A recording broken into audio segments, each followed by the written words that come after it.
Yep, 100% it does. But if you handle it the wrong way, the negotiation can break down. So let's unpack it. So just to lay some context, a key part of the buying process, particularly in Queensland, is that buyers attain a building and pest report conducted by a professional property inspector prior to purchasing a home. And look, when you think about it, right, it's almost a no-brainer. It allows the buyer to get a professional assessment conducted on the property, investigating the property for building defects and things such as pest infestation. God, the last thing you want to do is buy a house and discover that things are broken, the roof is leaking, or it's full of termites after you've moved in or rented it to a tenant. This is a big part of the buying process designed to mitigate all that risk, right? Okay, now, from my experience, a building and pest report can certainly act as a tool for renegotiating the terms of a purchase. For example, if a report has highlighted that the roof is leaking or there's active termites that have damaged part of the home, assuming here that's not a deal breaker for you, those issues can certainly give you leverage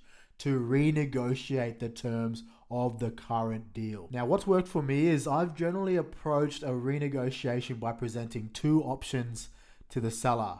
Number one is I request the seller to rectify the issues prior to settlement so that they incur those costs and fix the problem. Or I request a price reduction on the purchase price circa the replacement costs. So if a new roof costs $30,000, I'm asking for $30,000 off the purchase price. But what I've learned is that when you are renegotiating these terms, it's actually best to do it directly with the agent. Work with the agent first to try and get a mutual agreement in place, and then once that is in place, you instruct your solicitors to formalize the new terms of the contract. What I've seen in previous deals is when it comes directly from the solicitor, it can really blindside the agent and the seller and then come across as completely passive aggressive, and then the deal breaks down as a result. Lastly, I think the best time to renegotiate after the building and pest inspection is conducted is after you've got formal finance approval from your bank. I found that it just softens everything when you go and say, hey, Mr. Agent, two things on the docket today.